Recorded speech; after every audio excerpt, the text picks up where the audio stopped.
जी, मैं आपको बताता हूँ, मैं ईस्ट गली जमुना पार में पला बड़ा हूँ। मैंने कहा ना कहानी मेरी फिल्मी है, हाँ। तो वही है ये। तो शायद मैं पढ़ने का थोड़ा चोर हूँ, स्कूल में भी था, थोड़ा हूँ।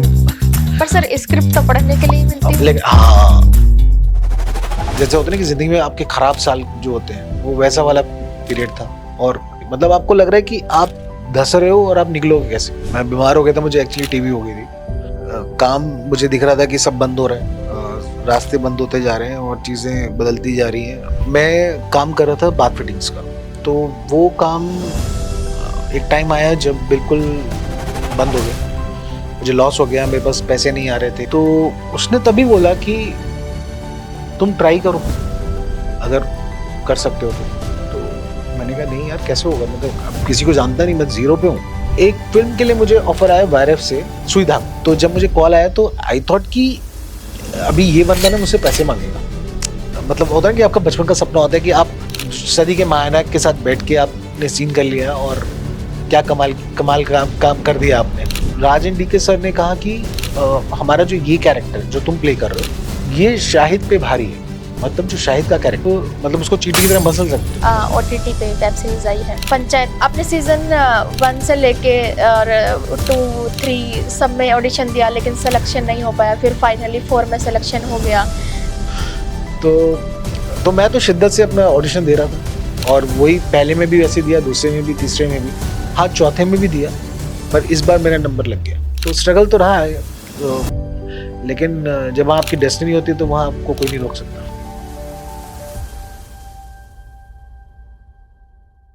नमस्कार दोस्तों, स्वागत है आपका दास रोज टीवी पॉडकास्ट में। आज हमारे साथ है एक बेहद ही खास मेहमान, जिन्होंने अपनी एक्टिंग की दुनिया से लोगों के दिलों को छुआ है। और जी हाँ, हम बात कर रहे हैं लोकेश मित्तल जी का। सर, बहुत बहुत स्वागत है आपका हमारे पॉडकास्ट में। थैंक यू सो मच मुझे यहाँ बुलाने के लिए। Thank you. कैसे हैं सर आप? जी मैं बहुत अच्छा हूँ, पहले से ज़्यादा स्मार्ट हूँ। सर, मैंने पहले भी सुना था आपको ये कहते हुए जी कि मेरा पहला आज का सवाल है कि आप दिल्ली से बिलोंग करते हैं, जी दिल्ली में पले जी बड़े हैं, जी। और दिल्ली जैसे माहौल में रह के एक्टिंग की करियर की शुरुआत करनी आपके लिए कितना ज्यादा मुश्किल रहा अपने करियर को आगे बढ़ाने के लिए, और किस तरीके से आपने अपने करियर की शुरुआत की? उसके लिए आपको बहुत साल पीछे जाना पड़ेगा, मतलब 95 96 जब मैं स्कूल क्रॉस कर रहा था, तो इन द स्कूल मुझे डांसिंग का काफ़ी क्रेज था, मैं कर रहा था, और मैंने अपना एक ग्रुप भी मेंटेन किया, फिर हम लोगों ने कुछ डांस परफॉर्मेंसेस भी किए। इवन मैंने सोनू सॉरी इवन मैंने सोनू निगम के पीछे भी परफॉर्म किया है। तो वो वहाँ से स्टार्ट थी जर्नी, और उसके बाद होने लगा कि सबने कहा कि तेरे एक्सप्रेशंस अच्छे आते हैं, तो और डांसिंग में उतना स्कोप नहीं था उस दौरान, तो फिर मुझे लगा कि ठीक है, अब कुछ नया करना पड़ेगा, और लोगों ने कहा कि तुम एक्टिंग ट्राई करो, एक्सप्रेशन अच्छे आते हैं। तो फिर मुझे वहाँ से शुरू करना था, तो अब वहाँ से फिर मैंने थिएटर ज्वाइन करना शुरू किया। फिर श्री राम सेंटर में गया एडमिशन के लिए, बट वो नहीं हो पाया, वर्कआउट नहीं हुआ। तो बस वहाँ से फिर जर्नी शुरू हुई, और मैंने दिल्ली दूरदर्शन के लिए काफ़ी काम किया, और मेरा पहला सीरियल था स्कूल डेज़, जहाँ से मेरी शुरुआत थी। और उसके बाद कुछ टेलीफ़िल्म्स की, रेडियो रेडियो नाटक किए, डबिंग्स के काम, जो कि जैसे कोई बंगाली, अरबी, ये जो मतलब टीवी सीरीज़ होती हैं, तो वो आती थी, और उनको हिंदी में डब करने का काम, वो सब भी किया। तो वैसी जर्नी रही उस दौरान, और जब बॉम्बे आने का सोचा तो टाई फिस हो गया मामला, क्योंकि मैं फैमिली में बड़ा था, तो फिर ये होता है कि आपके ऊपर ज़िम्मेदारी ज़्यादा होती है काम की, और बिज़नेस फैमिली से बिलॉन्ग करता हूँ, तो फिर ये भी था कि आप बिज़नेस सँभालो करके, वैसा वाला सीन था। तो फिर बिज़नेस में चले गए, और 2006 में जाके जर्नी रुक गई। तो टफ तो है। अब उससे आगे आप जब सवाल पूछेंगे तो उसके आगे बताऊँगा। जी, जैसे सर आपने बोला कि आप बिजनेस में थे और फिर बिजनेस में मतलब लॉस हुआ काफी। जी। तो किस तरीके का बिजनेस आप करते थे? जी, मैं आपको बताता हूँ, मैं ईस्ट दिल्ली जमुना पार में पला-बड़ा हूँ, और मैं काम कर रहा था बाथ फिटिंग्स का। तो वो काम एक टाइम आया जब बिल्कुल बंद हो गया। मुझे लॉस हो गया, मेरे पास पैसे नहीं आ रहे थे, और सब चीज़ें मतलब ख़त्म हो रही थी, और हमें आगे पैसे देने थे। तो फिर क्या हुआ कि वो अल्टीमेटली मुझे मतलब फिर वो वाइंड अप ही करना पड़ा, और सबके पैसे-वैसे दे दिए, वो सब चीज़ें हो गई, लेकिन हमारे पैसे नहीं आ पाए। और उस टाइम पे मैं जॉब ढूँढ रहा था, ले लिए। पर अब होता है ना कि अगर आप 10 साल बिजनेस कर लो तो बहुत मुश्किल होता है कि आप अ, दोबारा से जॉब कर पाओगे, ऐसा वैसा तो नहीं हो पा रहा था कुछ भी ऐसा। तो मैं ट्राई ट्राई ट्राई और ट्राई चल रहा था बिल्कुल। और फिर मेरी वाइफ नीतू जिसने मुझे हेल्प किया कि उसने मेरे को बोला कि आप ट्राई कर सकते हो कि जो आपको आता है एटलीस्ट, क्योंकि उसमें पैसे नहीं लग रहे होते ना जो कि आपकी स्किल पे आप कमा सकते हो। तो वहां से फिर वो धीरे धीरे ऑडिशन की शुरुआत हुई और चीजें आगे बढ़नी शुरू हुई। सर जब आपने फर्स्ट ऑडिशन दिया था, मतलब जैसे आपने बात किया था कि आपने पहला शो किया था स्कूल डेज, हाँ तो हाँ, उसके लिए भी ऑडिशन आपने पहले बिल्कुल दिया मैंने उसके होगा। लिए भी ऑडिशन दिया था। तो क्या चैलेंजेस आए थे, या इजली ऑडिशन के थ्रू फिर आपको मौका मिल गया था काम करने का? नहीं, देखिए क्या होता है कि आप अपनी तरफ से सिर्फ कोशिश ही कर रहे होते हो। तो आप काम करना चाहते हो, आप इस फील्ड में आना चाहते हो, आप दिखना चाहते हो। और ऑडिशन देने का मतलब यही होता है कि आप अपनी स्किल दिखा सकते हो। तो टफ तो होता है, आपको भी नहीं पता होता, आप ऑडिशन दे के चले जाते हो। प्रोडक्शन हाउस ने बुलाया, आप गए, ऑडिशन दिया। यू नेवर नो कि आपका होगा कि नहीं होगा, बट शायद मैं लकी था तो मुझे वो चांस मिला। और वो पहली बार कैमरा फेस करना। फिर DD1 पे मुझे याद है कि संडे सुबह 10 बजे वो आता था। तो वहां से फिर शुरुआत हो गई थी एटलीस्ट कैमरे की, कि मैंने कैमरे पे काम कर लिया, मैं टीवी में दिख गया। आपको पता चल जाता है कि आप ठीक है, अब आपको काम करने का थोड़ा समझ आने लगती है कि आप कैमरे के लिए काम करो तो कैसे करोगे, क्या क्या करोगे। तो टफ तो था, बट हो गया। सर जब आप ऑडिशन देने गए, जी। तो क्या आप अकेले गए थे या फैमिली ने सपोर्ट किया था आपको जाने के लिए, क्योंकि आप एक बिजनेस से हाँ हाँ हाँ बैकग्राउंड से हाँ बिलोंग हाँ। करते हैं? नहीं, एक्चुअली पता है क्या होता है कि जब आप यंग होते हो ना, जब आप बिल्कुल यंग होते हो तो उस टाइम पे तो आपकी फैमिली आपको सपोर्ट कर रही होती है कि ठीक है, अरे बेटा है, जो आ रहा है कर कर लेगा, क्या फर्क पड़ता है, ठीक है करने दो उसको काम। तो उस दौरान तो ये था कि हम अपनी तरफ से जा रहे थे कि मैं वहां जाऊंगा, मुझे ऑडिशन देना है, मुझे इसके लिए जाना है, मुझे डबिंग के लिए जाना है, मुझे रिकॉर्डिंग के लिए जाना है। तो तब तो वो सफर अकेला ही था, अकेले ही किया है और अभी भी अकेले ही चल रहा है वैसे तो लेकिन अब भी फैमिली के सपोर्ट है तो इसलिए चीजें ठीक है। उस टाइम पे फैमिली का सपोर्ट सपोर्ट? था, सपोर्ट था। मतलब मेरे फादर मदर सब लोग सपोर्ट कर रहे हैं कि ठीक है, अगर बेटा कुछ करना चाहता है तो करने दिया जाए इसको।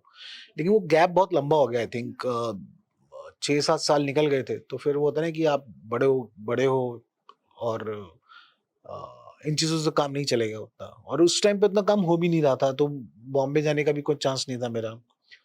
तो चीजें बन नहीं पा रही थी, मतलब वो सर्कमस्टांसेस ही ऐसे थे कि आप ना चाहते हुए भी मैंने भी ये मान लिया कि ठीक है यार, एक्टिंग में शायद मेरा नहीं होने वाला, चीजें मैं नहीं कर पाऊंगा, मुझे बिजनेस ही संभालना पड़ेगा, और मैं बिजनेस में चला गया।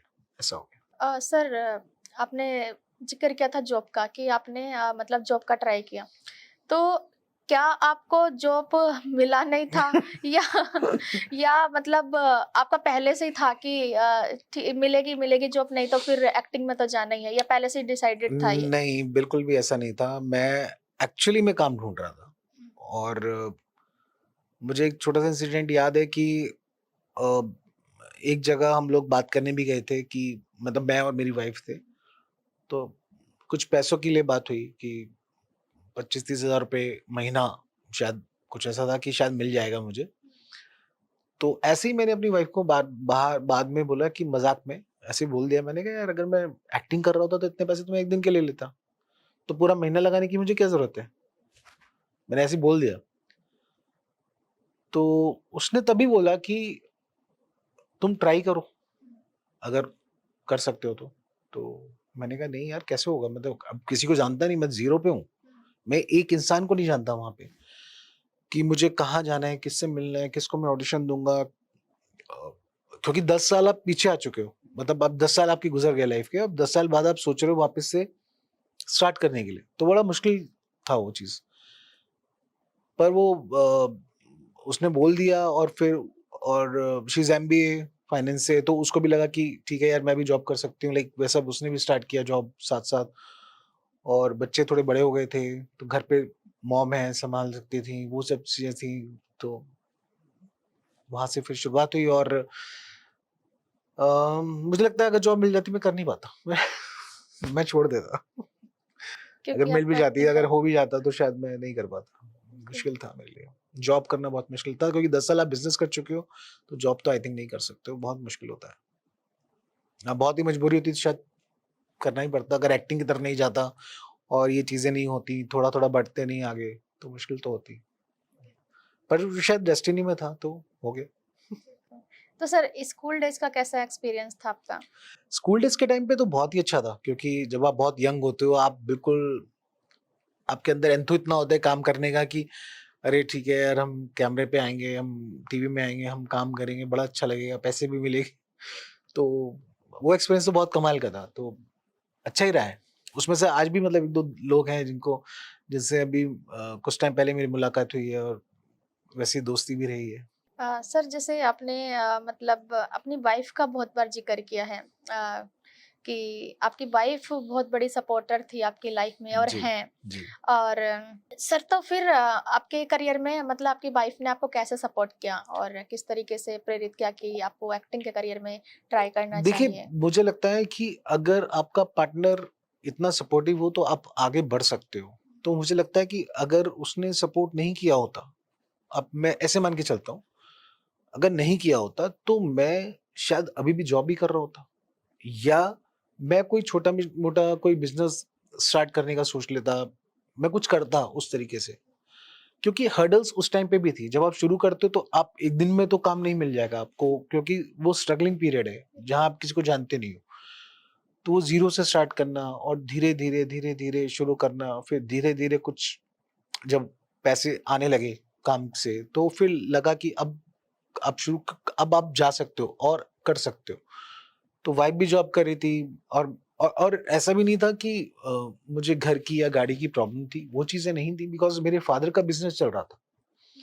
तो मुझे वहाँ से वो सपोर्ट तो था एटलीस्ट कि अगर बच्चों को स्कूल जाना है तो मुझे परेशानी नहीं है, मुझे खाना खाना है तो परेशानी नहीं है, अगर गाड़ी नहीं है तो मुझे परेशानी नहीं है। वो उन चीज़ों को लेके परेशानी नहीं थी, परेशानी मेरी ये थी कि मैं अपनी लाइफ़ में क्या करूँगा?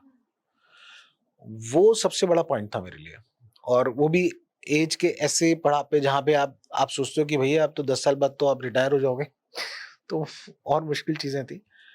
बट वहाँ पे यस डेफ़िनेटली उनके सपोर्ट के बिना वो नहीं होता। वो सपोर्ट बहुत ही कमाल का रहा है और मुझे लगता है कि लाइफ़ में हस्बैंड वाइफ़ ही होते हैं जो एक-दूसरे को सही तरीके से सपोर्ट कर सकते हैं। तो बिल्कुल, उसके लिए थैंक यू। क्योंकि मतलब मैं भी ये मानती हूँ कि एक सक्सेसफुल इंसान के पीछे किसी न किसी का हाथ होता है। Correct, correct, correct. और हमारी ज़िंदगी में मतलब एक पार्टनर का होना बहुत ज़्यादा ज़रूरी है ज़रूरी। क्योंकि कभी भी हम मिसगाइड होते हैं तो वो हमें गाइड करती हैं सही बिल्कुल, डायरेक्शन पे ले जाने बिल्कुल, के लिए। जी, बिल्कुल। बिल्कुल। तो सर इसी के साथ मैं पूछना चाहती हूँ कि दिल्ली से और बॉम्बे तक का सफ़र कितना कठिन रहा और किस तरीके से आपने वो सब फेस करके आज अपने करियर में एक अलग छाप छोड़ दिया। आज सब लोग जानते हैं कि आप कौन हैं। तो कौन है लोकेश मित्तल जी? तो जी। आप बताइए उनके बारे में। देखिए सफ़र ख़ैर मुश्किल तो रहा है। शुरुआत तो मैंने ऐड से की है। मतलब 2015 मिड में शायद मैंने स्टार्ट किया था और फर्स्ट ऐड की मैंने और उसके बाद सेकंड ऐड की। मुझे याद है कि मैंने फर्स्ट मंथ में 3 ऐड्स की थी। जब मैंने स्टार्ट किया वापस से ऑडिशन देना तो फर्स्ट 3 ऐड के बाद धीरे-धीरे फिर ऑडिशन वो दिल्ली में जितने भी कास्टिंग वाले थे, जो भी कोऑर्डिनेटर्स थे, उनके साथ मिलना-जुलना, फिर उनके साथ काम करना। फिर धीरे-धीरे मुंबई की तरफ रुख शुरू हुआ मेरा। अगर मैं सही तरीके से बोलूँ तो वो टाइम था उससे पहले मैं फ़िल्म कर चुका था कड़वी हवा, शेफ़, वैन ओबामा, लवडोसामा, चल जा बापू और एक और फ़िल्म थी 21 तारीख शुभ मुहूर्त। ये सब फ़िल्में मैं दिल्ली में था जब, तो उसी दौरान करता रहा।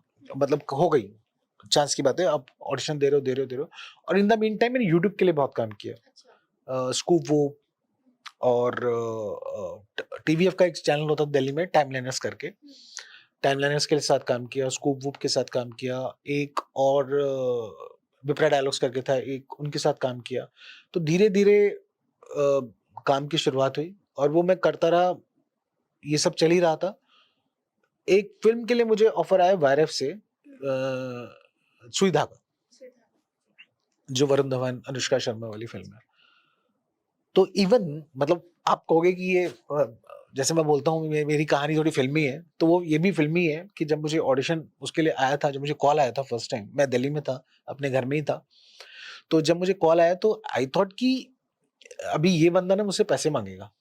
ऐसा होता है कि नहीं, ऐसा होता नहीं कि इस जर्नी में लोग मिलते हैं ऐसे वाले, अरे इतने पैसे दे दो आपको काम दिला देंगे, ये सब चीजें अच्छा, ऐसा होती भी हैं। होता है सर? ऑडिशन हाँ देने के लिए होता, पैसे देने पड़ते नहीं हैं? नहीं ऑडिशन के लिए नहीं, मतलब काम के लिए, रोल करने ऐसे के लिए भी आपको खुद पैसे पैसे दे पड़ेंगे? सकते हो, तो वैसा वाला, मतलब अच्छा। वो फेक चीजें हैं, उस पे कोई प्लीज कोई मत जाइएगा, ये सब फेक है। ऐसे कुछ नहीं ये तो होता। हमें भी मतलब आज नया पता चला हाँ जी, था। हाँ जी। तो ये चीजें मतलब दिल्ली में भी होती है, बॉम्बे में भी शायद थोड़ा बहुत होता होगा, आई डोंट नो, मुझे नहीं पता। पर जब मुझे वायरफ की तरफ से शायद मोहित करके एक लड़का था जिसने मुझे कॉल किया था उस ऑडिशन के लिए, तो उन्होंने मुझे स्क्रिप्ट भेजी, देन ऑडिशन हुआ फिर। और मुझे क्या लग रहा था कि ये वायरफ के पास मैं कभी गया नहीं हूँ, तो मैं कैसे पहुंचा। तो मुझे समझ में आने लगा कि मैं कोई भी ऑडिशन अपना मिस नहीं करता था।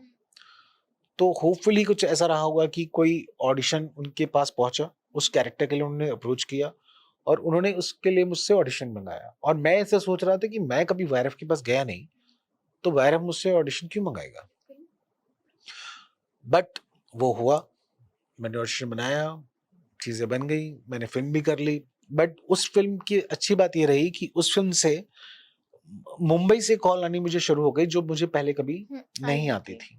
मतलब मैं यहीं से काम कर रहा था, दिल्ली से, दिल्ली के सराउंडिंग्स में जो भी लोग थे कास्टिंग वाले, उन्हीं के साथ जो भी था सब चीजें चल रही थी। बट उस फिल्म के बाद थोड़ा चेंज आया कि वहां से लोगों ने मुझे अप्रोच करना शुरू किया और वहां से फिर जर्नी दूसरे तरीके से शुरू हुई है। लेकिन जब मुझे लगा कि अब ये थोड़ा हम, एक होता ना कि आप पहाड़ आगे, पहाड़ पे आप थोड़ा चढ़ रहे हो, तभी तभी फिर कोविड आ गया। तो कोविड आने से फिर वो 1-1.5 साल बहुत बिगड़ गया मामला। लेकिन उस दौरान तक मेरे को ये समझ में आ गया था कि अब मुंबई वाली जर्नी अपनी स्टार्ट हो गई है। तो वहां से मुझे कॉल्स आने लगी और फिर मैंने RBCJ, ऑल राइट, उनके साथ भी काफी काम किया, जो चैनल्स हैं वो भी यूट्यूब के चैनल्स हैं। तो उनसे आपकी विजिबिलिटी बहुत अच्छी मिलती है, उनकी रीच बहुत अच्छी है। और तो वो विजिबिलिटी मिली, फिर और लोगों ने अप्रोच करना शुरू किया, फिर फिल्म्स एंड ऑल, फिर वो धीरे धीरे चीजें शुरू होती गई और मैं बस काम करता रहा। फिर मुझे बीच में, इवन मुझे याद है, मैं 2020 में एक फिल्म करता शेरनी, विद्या जी के साथ, विद्या बालन जी के साथ। तो वो भी एक बड़ा, मेरे लिए बड़ा अच्छा एक्सपीरियंस था वो फिल्म, क्योंकि इस फिल्म में काफी काम था मेरे पास। फिर 23 में फिर तो खैर आगे जर्नी चली रही है, वो अभी ऑनगोइंग है। तो ऐसा रहा। सर कैसा एक्सपीरियंस है कि मतलब एक छोटे पर्दे से फिर अपने आपको बड़ी स्क्रीन पे देखना? वो देखिए, वो हमेशा से अच्छा ही होता है जब आप आपके काम की सराहना होती है और आपको काम मिलता है, लोग आपको पसंद करते हैं, लोग आपको बुलाना चाहते हैं, तो इससे अच्छा तो किसी भी एक्टर के लिए नहीं हो सकता। क्योंकि बहुत मुश्किल होता है किसी एक्टर को काम मिले, बहुत मुश्किल होता है। मतलब मुझे पता है कि चीज़ें आसानी से नहीं होती हैं, उसमें टाइम लगता ही है। लेकिन आई थिंक मैं ब्लेस्ड हूँ कि मुझे कुछ लोगों में उस गिनती में शामिल किया गया कि जहाँ पे आपको बुलाया जा रहा है, आपके बारे में पूछा जा रहा है, भले ही चाहे मुझे ऑडिशन देना पड़े या कुछ भी है, लेकिन एटलीस्ट आपको काम करने का मौका मिल रहा है जो आप करना चाहते हो। और मैं कहता हूँ कि वो सब लोग ब्लेस्ड लोग हैं जो चाहते हैं कि वो अपनी तरफ से अपने जो खुशी से काम करना चाहते हैं, वो अगर वो कर पा रहे हैं, तो लाइफ में इससे बढ़िया कुछ नहीं हो सकता। वो तो है ही सर। बस वो तो बेस्ट ही है ना। बिल्कुल। तो जैसे आपने अमित सर के साथ काम किया, जी वरुण सर के साथ काम किया, और जी भी शाहिद कपूर के साथ काम किया, जी। तो सबसे अच्छा एक्सपीरियंस किसके साथ था आपका? देखिए, बहुत टफ सवाल है वैसे तो, कि एक्सपीरियंस किसके साथ अच्छा रहा। मेरा तो एक्सपीरियंस सभी के साथ अच्छा रहा है। अजय देवगन सर भी थे। जी जी जी, अजय सर तो बहुत ही स्वीट है, हम्म, वो तो बहुत ही स्वीट है। और उनके साथ ये मैं पहले भी बता चुका हूँ, ये इंसिडेंट बड़ा अजीब सा है, जी। लेकिन ये मैंने कहा ना, कहानी मेरी फिल्मी है, हाँ। तो वही है ये। तो मैं एक फिल्म कर रहा था, रनवे 34, तो उसमें अमित जी के साथ मेरा एक सीन था। और वो सीन करने के बाद मुझे फिल्म मिली भोला। जी। तो और भोला भी अजय सर प्रोड्यूस कर रहे थे, अजय सर डायरेक्ट भी कर रहे थे, और रणबीर 34 भी अजय सर की ही फिल्म मतलब प्रोडक्शन की थी, एडीएफ की ही थी। तो वो भी हुई साथ में। तो जब मुझे मैं इसलिए कहानी फिल्मी वाली बात करता हूँ क्योंकि ना मेरा उसमें एक ही सीन था, जो मैं अमित जी के सामने बैठा हूँ और उनके साथ मेरा एक सीन है प्रॉपर, और वो बहुत कमाल का सीन रहा। मैं बहुत खुश था कि उनके साथ मैंने स्क्रीन शेयर किया, और मतलब होता है कि आपका बचपन का सपना होता है कि आप सदी के महानायक के साथ बैठ के आपने सीन कर लिया, और क्या कमाल कमाल काम कर दिया आपने। तो वो वाली बात थी। तो वो मुझे मौका मिल गया, और वो एक सीन से मुझे वो फिल्म पूरी मिली, जिसका नाम है भोला। और भोला अगर आप देखेंगे तो पूरी फिल्म में मैं आपको दिखता हूँ। तो यही इस चीज की खासियत है कि अगर आपका काम थोड़ा अच्छा है, अगर आप अच्छे हो, तो आपकी जर्नी कहाँ से कहाँ पहुंच सकती है। तो एक सीन भी से भी काम मिलता है, प्लीज ध्यान रखिएगा। सर एक दौर ऐसा भी था कि मतलब आपको कॉमेडी वाले रोल ज़्यादा मिलते थे। फिर एक दौर ऐसा आया कि मतलब आपको नेगेटिव रोल भी मिलने लगे। तो वो वाला डिफ़रेंस आपने कैसे ख़त्म किया? क्योंकि मतलब पहले उस तरीके से कि आपकी पर्सनैलिटी को देख के कि हाँ, ये तो इंसान कॉमेडी वाला ही कर सकता है, और लोग शायद आपकी छवि को उस तरीके से ही देख रहे थे। हाँ फिर आपने एकदम से मतलब फर्जी में हाँ हाँ एकदम हाँ हाँ नेगेटिव हाँ रोल किया। और उसके बाद लोगों ने आपका जो इमेज है वो दूसरी तरीके से, अच्छा ये आदमी ये भी कर सकता है। तो जी। वो कैसा एक्सपीरियंस रहा आपका? वो एक्सपीरियंस बहुत कमाल का रहा, क्योंकि जब मुझे याद है कि मेरा ऑडिशन एमसीसी ने लिया था, मुकेश चावड़ा कास्टिंग कंपनी ने। और वो ऑडिशन जब मैंने बना के भेजा था, वो भी मैंने अपने घर से ही बना के भेजा था। तो मुझे भी नहीं पता था कि ये इतना वर्क करेगा। आप इनिशियली आप चाहते हो कि आपको काम मिले, तो हमारी भी कोशिश ये होती है कि हम ऑडिशन उतना अच्छा बनाएं कि जब कोई उसको देखे तो उसको वो ऑडिशन ना लगे, उसको सीन लगे। ये मेरा पर्सपेक्टिव है कि मैं उसको इस तरीके से देखता हूँ चीज़ों को, कि अगर मैं कोई ऑडिशन बना रहा हूँ तो एटलीस्ट सामने वाले को ये महसूस नहीं होना चाहिए कि एक्टर ने आया, उसने लाइन बोल दी और वो चला गया। वैसा नहीं दिखना चाहिए, उसको दिखना चाहिए कि उसने कोई सीन देखा है। तो वैसे ही मैंने वो ऑडिशन भी बना के भेजा था, और वो चांस की बात है वो वर्कआउट हो गया, और वो करने का मुझे मौका मिला। तो इसमें मैं ज़रूर थैंक यू करना चाहूँगा राजन डीके सर का, क्योंकि उन्होंने उस कैरेक्टर को थोड़ा एनहांस करने का मौका दिया। क्योंकि जब वो सीन हम कर रहे थे तो मेरा पर्सपेक्टिव उसको करने का दूसरे तरीके का था। मैं कुछ और तरीके से उसको प्रिटेंड कर रहा था, लेकिन ऑन सेट जब लोग वो शूट करने लगे तो राजन डीके सर ने कहा कि हमारा जो ये कैरेक्टर जो तुम प्ले कर रहे हो, ये शाहिद पे भारी है। मतलब जो शाहिद का कैरेक्टर है उस पे मतलब ओवर पावर है, कि अगर मतलब आपके लिए वो कैरेक्टर ऐसे कि अगर आप मतलब उसको चींटी की तरह मसल सकते हो, तो आपको वैसे दिखना, वैसा बोलना जरूरी है। तो मैंने उनसे थोड़ा समय मांगा, फिर उनके एडी के साथ रिहर्सल की, फिर मैंने उनको करके दिखाया कि सर मैं ये इसमें अटेम्प्ट करना चाह रहा हूँ, मैं ऐसा करना चाह रहा हूँ। देन वो फाइनलाइज हुआ, और फिर वो जो आप लोगों ने फर्जी में देखा फिर वो वैसा हुआ। नहीं तो मुझे लग नहीं रहा था कि इतनी जल्दी चीजें हो जाएंगी। बट हाँ, उससे थोड़ा सा लोगों ने मुझे सीरियसली लेना शुरू कर दिया कि ठीक है भैया, ये इस तरह का भी काम कर लेगा, कोई प्रॉब्लम नहीं है। और उसके बाद मतलब जैसे आपने बीच में बात किया था आपने डिप्रेशन का भी, कि मतलब उस बीच में जब बिजनेस। बिजनेस वाला आया तो उसमें आप बहुत ज़्यादा डिप्रेस हो गए थे, जी। और उसमें मतलब आपने होप भी छोड़ दी थी। जी। तो वो सीन कैसा रहा? मतलब वो फेस आपने कैसे फेस किया? क्योंकि बहुत सारे लोग होते हैं कि सब कोई नहीं मतलब फेस कर पाते हैं। बहुत सारे लोगों के अंदर वो मतलब हिम्मत नहीं होती है कि हम वो फेस फेस कर लें, और नेगेटिव थॉट्स आते हैं और कुछ ना कुछ वो गलत कदम उठा लेते हैं।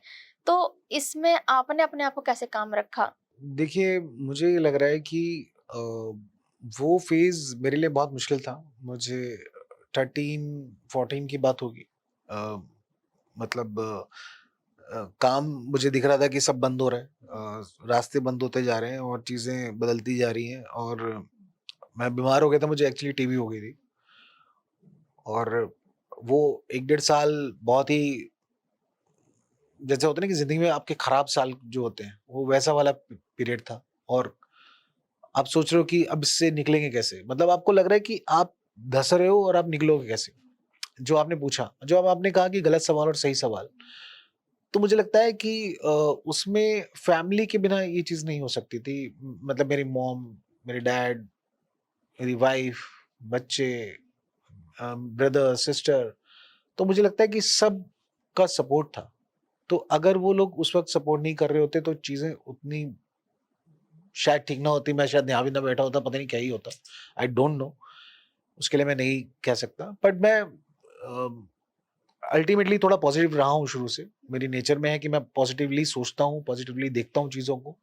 तो शायद चीज़ें बनती चली गई। मैं थोड़ा निकल गया, वाइफ का सपोर्ट हो गया, घर वालों का सपोर्ट रहा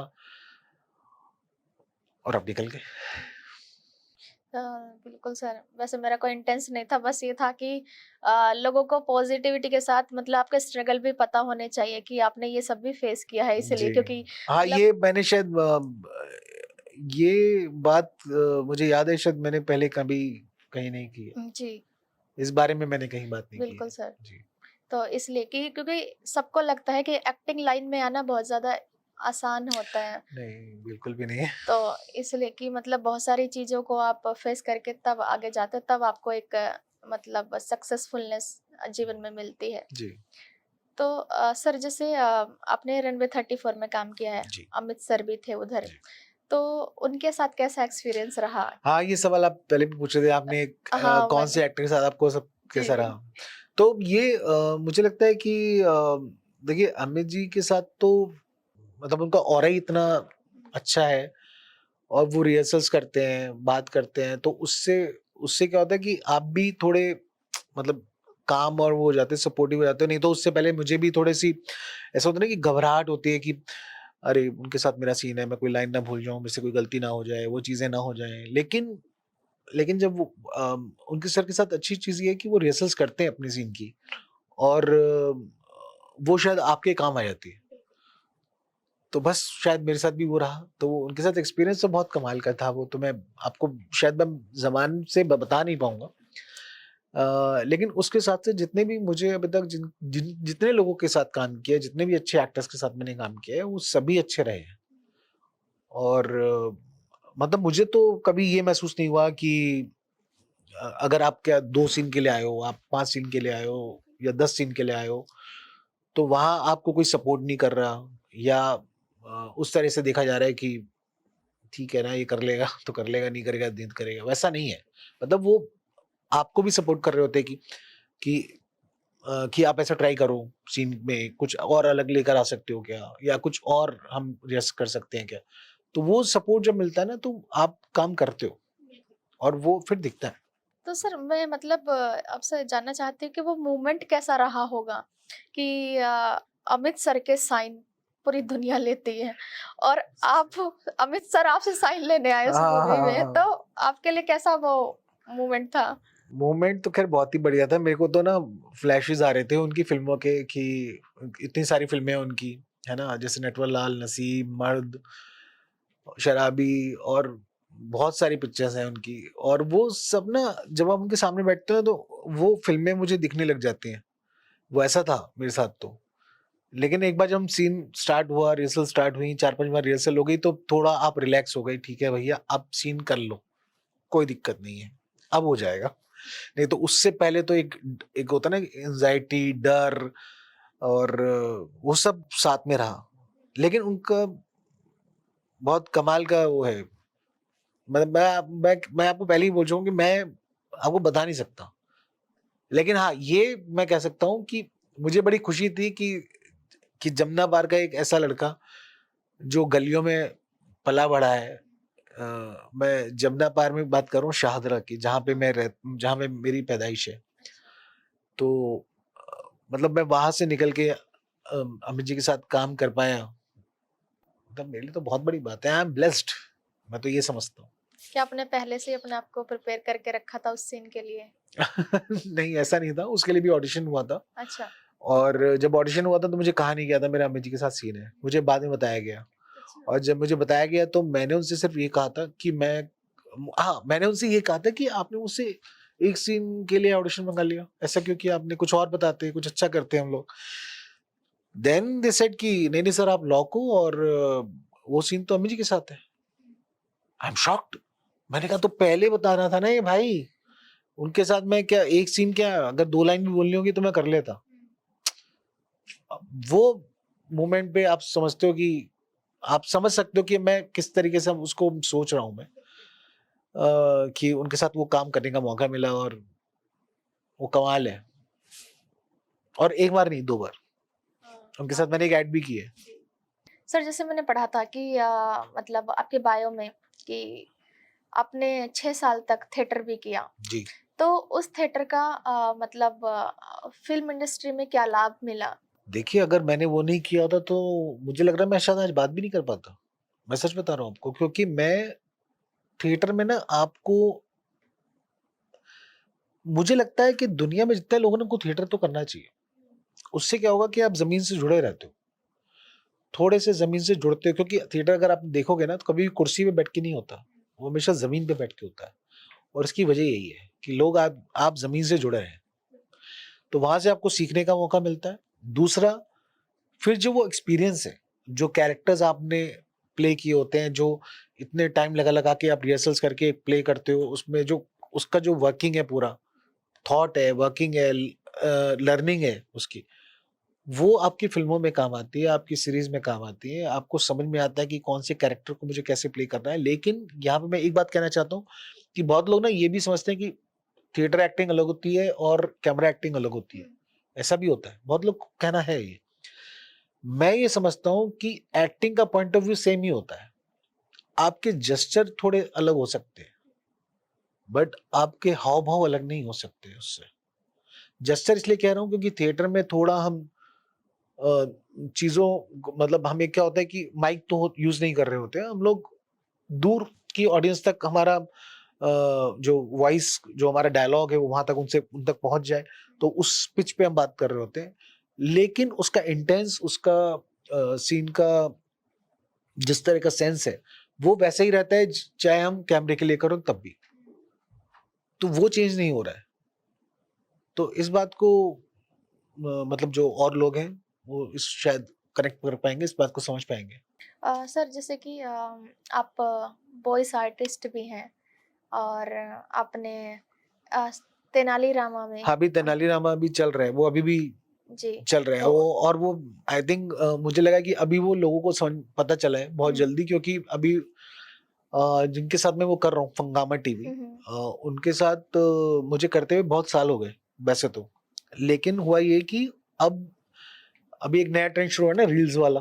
तो वो एक्चुअली क्या होता है कि जब आप रिकॉर्ड कर रहे होते हो तो वो भी जा रहा होता है कि आप एक तरफ आपका वो एनिमेशन चल रहा है, एक तरफ आप दिख रहे हो। तो उस तरह का उन्होंने शुरू किया है, तो इस वजह से लोगों को पता चल रहा है कि अच्छा मैं कर रहा हूँ। लेकिन हालांकि ये हमारा शायद चौथा या 5वां सीजन है अच्छा जो तेनालीराम का, जो मैं कर रहा हूँ इस वक्त। तो तब तक लोगों को पता नहीं था। तो अब मैं भी जब उनको शेयर कर रहा हूँ या इंस्टाग्राम पे जा रही हैं चीजें, तो अब वो सोशल में जा रहे हैं तो सब लोगों को पता चल रहा है, अच्छा भैया तुम ये भी करते हो। तो वैसा दिख रहा है। तो तेनालीराम, हाँ मैं उसमें तेनालीराम ही प्ले करता हूँ, तो as a voice over artist.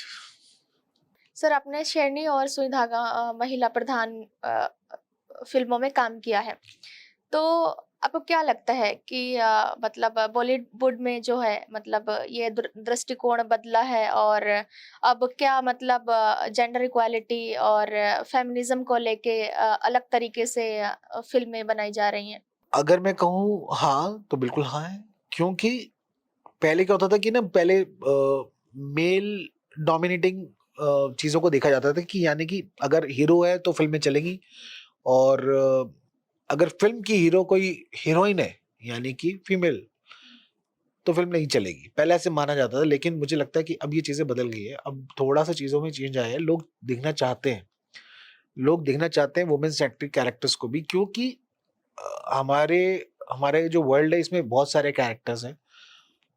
और सबसे बड़ी बात, जो हमारी जो फीमेल्स हैं उनके पास इतने सारे कैरेक्टर्स हैं कि उनको आप हर रूप को आप उनको देख सकते हो। तो उसमें हर तरह के रोल्स की फिल्में हम देखने को हमें मिलती है। जैसे अगर मैं एग्जांपल दे रहा हूँ खाली, जैसे अभी कंगना रनौत की एक फिल्म आई थी जो इंदिरा गांधी पे बनी थी, है ना, तो वो उन्होंने प्ले किया। तो अगर आप देखिए वो उन्होंने कितना बेहतरीन प्ले किया है उसको, मतलब मैं तो देख के हैरान हो गया था फिल्म। मैंने फिल्म देखी, इवन जब मैं शेरनी की अगर मैं बात करूं तो विद्या जी ने कितना खूबसूरत काम किया है उसमें। तो वो है उनके साथ, वो तो मैं तो उस फिल्म में भी था। तो अगर हम बात करें अनुष्का जी की, तो अनुष्का जी की अगर पर्सनैलिटी आप देखें अनुष्का शर्मा की, तो बहुत अलग है। लेकिन जब वो सुई धागा में उस कैरेक्टर के लिए उन्होंने अगर आप उनको देखेंगे तो दैट प्रॉपर साड़ी, एक फैमिली वाली, और उस फैमिली के उसमें रहते रहते वो कैसे अपने हस्बैंड को सपोर्ट करती हैं, उनके काम में कैसे सपोर्ट करती हैं, और वो कहाँ से फिर वो कहाँ, उनकी एक जर्नी पे फिल्म है वो। तो वो एक औरत की अच्छाई को दर्शाता है, और आई थिंक उस तरह की चीजें देखना लोगों के लिए बहुत जरूरी है, ताकि उनका माइंडसेट बदले कि औरतें सिर्फ घर में काम करने के लिए नहीं है, वो आपको सपोर्ट कर सकती हैं और आपके लिए किस हद तक जा सकती है, आपका ये देखना बहुत जरूरी है। तो आई थिंक वो चीजें बहुत काम करती हैं, और जब तक इस तरह के रोल्स और आएंगे ना, तो लोगों को थोड़ा और समझ में आएगा कि नहीं भैया ये चीजें भी जरूरी है। बिल्कुल। तो ये अच्छी बात है कि हमारा जो बॉलीवुड है या साउथ में भी इतनी फिल्में बन रही हैं, तो वुमेन सेंट्रिक हो गई हैं, अभी लोग दिखना चाहते हैं अलग अलग कैरेक्टर्स में बिल्कुल एज ए फीमेल हीरो।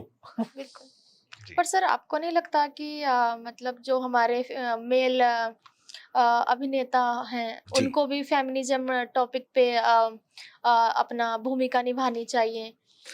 नहीं देखिए, वो तो कर ही रहे हैं, मतलब ऐसा नहीं है।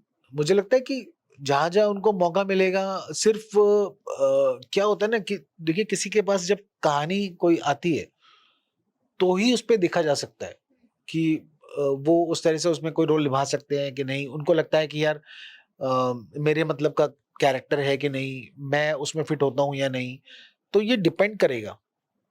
लेकिन ऐसा नहीं है कि कोई ऐसी बात है कि उसके मतलब जहां जहां आपको मौका मिलेगा आप करोगे काम।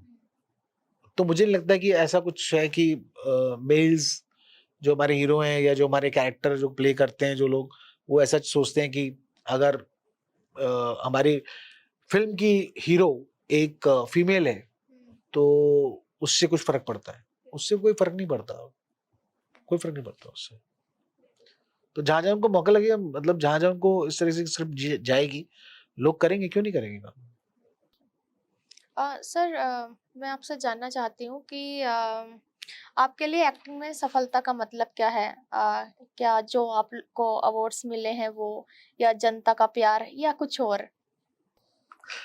देखिए, एक्टिंग का मतलब तो पहले है खुद का सेटिस्फेक्शन।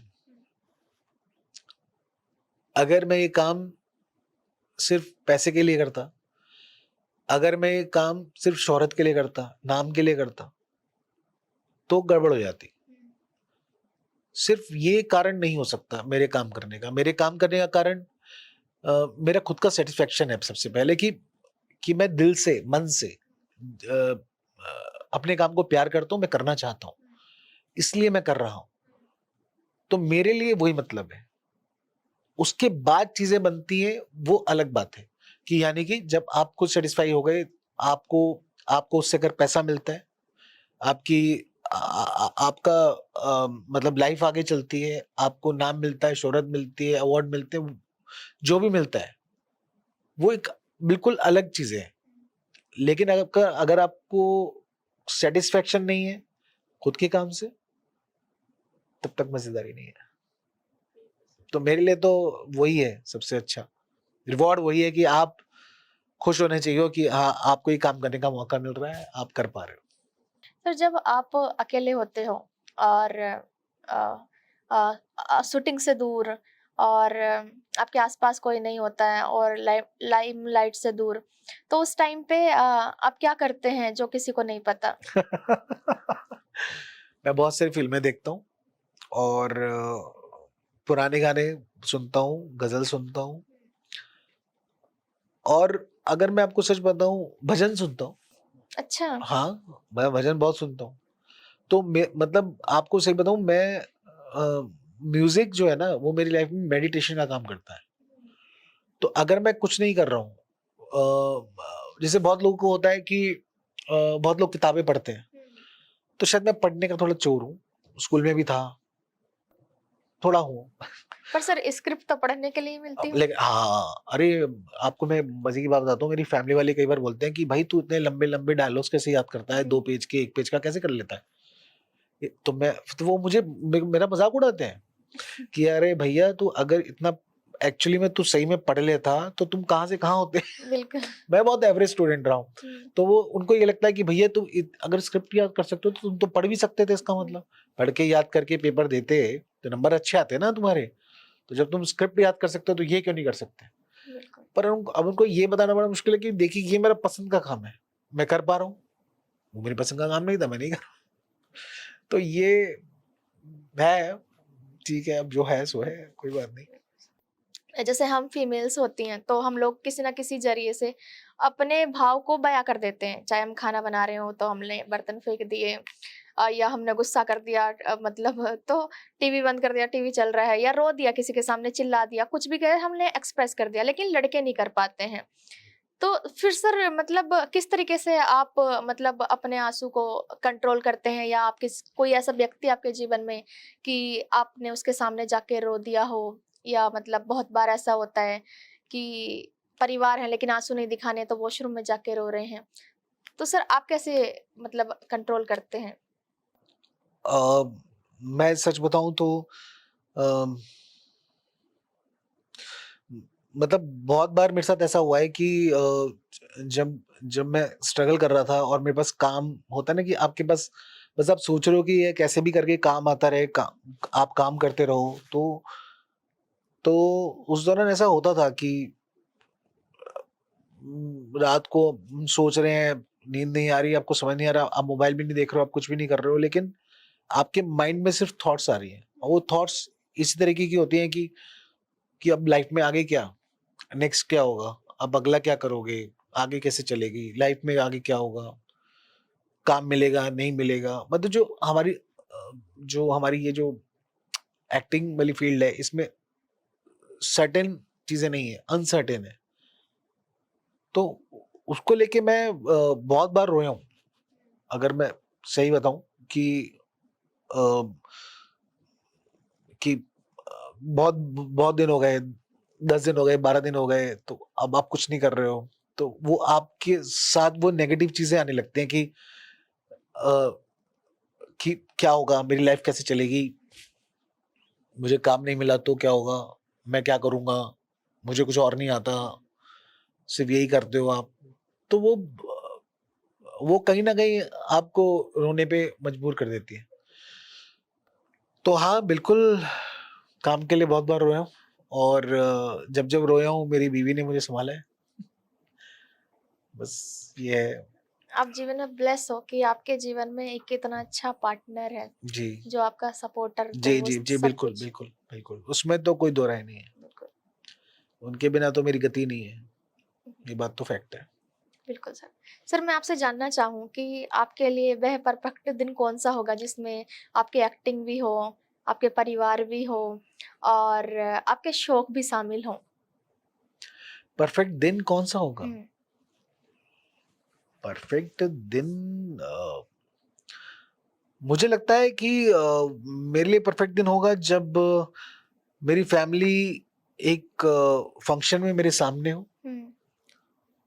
और मेरे किसी एक रोल के लिए मैं स्टेज पे अवार्ड ले रहा हूँ, हुँ। तो आई थिंक वो शायद मेरे लिए परफेक्ट डे हो जाएगा कि आपके काम के लिए आपकी सराहना मिली, आपको एक अवार्ड मिला, हुँ। और उस खुशी में, उस लम्हे में वो फैमिली आपके सामने बैठी है, हुँ। तो इससे बढ़िया कुछ नहीं हो सकता। वो आई थिंक परफेक्ट डे होगा। बिल्कुल सर। सर जैसे आपने कहा था कि आपकी बेटी भी है, हाँ तो जी। क्या आप अपनी बेटी को भी अपने मतलब अपने साथ इस फ़ील्ड में, फ़िल्म इंडस्ट्री में लाने के लिए प्रोत्साहित करेंगे, या बस मतलब बेटे को ही? नहीं नहीं, आपने बहुत अच्छा सवाल पूछा है, मैं आपको बता देता हूँ। इस बारे में आपने अभी पूछ लिया, तो मेरी बेटी का नाम है आद्या। हुँ। तो आद्या जो है वो जब बहुत छोटी थी, हुँ। मतलब कुछ 5 या 6 साल की, तो हमने उसका पोर्टफोलियो निकाला।